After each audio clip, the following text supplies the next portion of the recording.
ازيك يا بطل؟ عمرك فكرت ليه العربيات في بريطانيا بتمشي على الشمال والدركسيون عندهم على اليمين؟ ليه احنا بنسوق ناحية اليمين وهم لا؟ الموضوع مش بالبساطة اللي متخيلها، وراه تاريخ غريب وحروب وقوانين وحتى شوية عناد إنجليزي. خليك معايا لحد آخر الفيديو علشان نكشف السر ده سوا. ما تنساش تعمل لايك وتشترك في القناة لو بتحب الفيديوهات الغريبة والممتعة دي. الموضوع مش بدأ مع العربيات خالص، الموضوع أقدم من كده بكتير. بيرجع لأيام ما كانت الناس بتمشي بحصنة وسيوف. تعال نرجع كده للعصور الوسطى لما الفرسان كانوا أبطال اليوم، وكل واحد فيهم ماسك سيف في إيده اليمين. ليه؟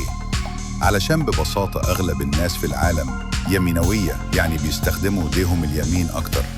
فالفرسان لما كانوا بيقابلوا حد جاي قدامهم كانوا يحبوا يمشوا على الشمال علشان تبقى إيدهم اليمين ناحية العدو.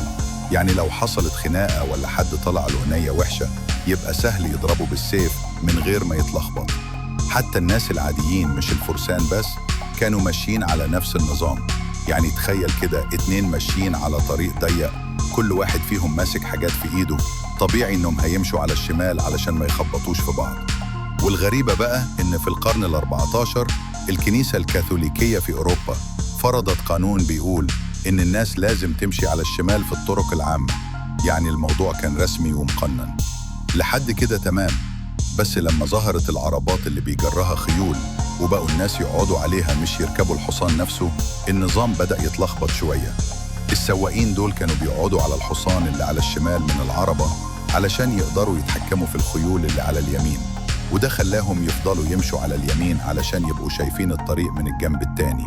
وهنا بدأ يحصل انقسام، في ناس كملت تمشي على الشمال وفيه اللي بدأ يغير ويمشي على اليمين حسب نوع المواصلات والمكان. بس بريطانيا لا، بريطانيا قالت لك احنا عارفين احنا بنعمل ايه، واحنا ماشيين على الشمال من ايام الفرسان ومش هنغير.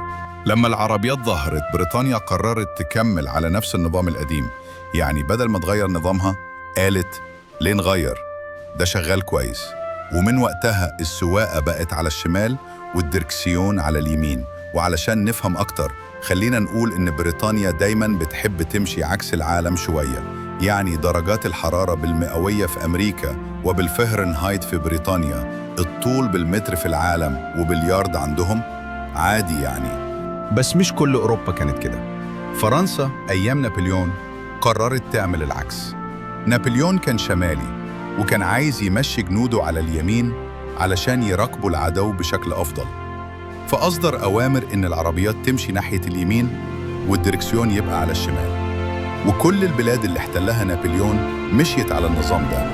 يعني فرنسا، إيطاليا، إسبانيا، بلجيكا، وحتى بعض بلاد أوروبا الشرقية. ومن ساعتها الدنيا اتقسمت نصين، نص بيمشي على الشمال زي بريطانيا واليابان، ونص بيمشي على اليمين زي فرنسا ومعظم العالم.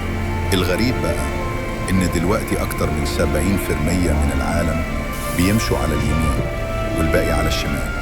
لكن السؤال اللي بيجي هنا، ليه لسه في بلاد محافظة على النظام القديم؟ وليه ما بيغيروش؟ تخيل كده لو قررنا في مصر نبدل الاتجاه، يعني العربيات تمشي فجأة على الشمال بدل اليمين. هنقفل الشوارع، نغير كل الإشارات، نرجع الناس مدارس يتعلموا من أول وجديد. تكلفة ضخمة وفوضى وحوادث ومشاكل. علشان كده حتى لو نظام بلد معين مختلف هم بيفضلوا يكملوا عليه. الاستقرار أحسن من التغيير المفاجئ. بس مش بريطانيا بس اللي بتمشي كده، اليابان كمان. وده بيخلي الناس تتساءل، اليابان مالها ومال بريطانيا؟ الحقيقة إن اليابان زمان كانت بتتأثر ببريطانيا في التكنولوجيا والبنية التحتية، فلما بدأت تدخل القطارات والعربيات استعانت بمهندسين بريطانيين، فجابوا النظام بتاعهم معاهم. ومن وقتها اليابان بقت واحدة من البلاد القليلة اللي بتسوق على الشمال. في بلاد حاولت تتغير فعلاً. السويد مثلاً سنة 1967 كانت بتسوق على الشمال وقررت تغير للجهة التانية، وعملوا يوم اسمه H-Day والناس استعدت له بالشهور. وفي يوم واحد كل الناس قلبت الاتجاه، والحمد لله ما كانش فيه كوارث كبيرة، بس كانت تجربة مرعبة. يعني اللي عايز يغير يقدر، بس محتاج شغل مجنون وتخطيط عسكري. ناس كتير بتسأل إيه الفرق أصلاً؟ هل الدركسيون على اليمين أحسن ولا على الشمال؟ بص يا سيدي، لو بتسوق على الشمال بيبقى الدركسيون على اليمين علشان تكون أقرب لنص الطريق وتشوف العربيات اللي جاية. ولو بتسوق على اليمين الدركسيون بيبقى على الشمال لنفس السبب. يعني المسألة مش أفضلية، هي بس مسألة تنظيم ومسافة رؤية. دلوقتي نرجع نسأل نفسنا سؤال مهم.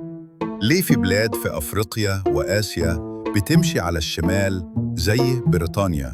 يعني بلاد ملهاش علاقة مباشرة بأوروبا ولا بنابليون ولا حتى ببريطانيا الحديثة. السر هنا في حاجة اسمها الاستعمار. والله، الاستعمار اللي دخل بلاد كتير وخلى كل بلد تمشي بنظام اللي احتلها. يعني مثلا الهند كانت مستعمرة بريطانية، ممكن تلاقي أنظمة غريبة ومختلفة في الجهة اللي الناس بتسوق فيها. الغريب بقى إنك ممكن تلاقي دول جيران لبعض بس واحد بيسوق على الشمال والتاني على اليمين. زي مثلا تايلاند بتسوق على الشمال بس فيتنام اللي جنبها بتسوق على اليمين. ليه؟ علشان كل بلد اتأثرت بمستعمر مختلف. يعني الموضوع طلع مش قرار مرور، لا ده طلع تاريخ سياسي واستعماري. وعشان كده النظام ده مش بس متعلق بيه هو فين الدركسيون، لا هو متعلق بمين كان بيحكم البلد دي قبل كده. في الآخر الموضوع أبعد من مجرد دركسيون على اليمين ولا الشمال، هو تاريخ، سياسة، حروب، استعمار، وتكلفة تغيير ضخمة. فالمرة الجاية اللي تشوف فيها عربية دركسيونها على اليمين افتكر الحكاية دي كلها، وافتكر إن العالم مش دايماً بيمشي في اتجاه واحد. لو عجبتك القصة ما تنساش تعمل لايك للفيديو وتشترك في القناة علشان يوصلك كل جديد. سلام.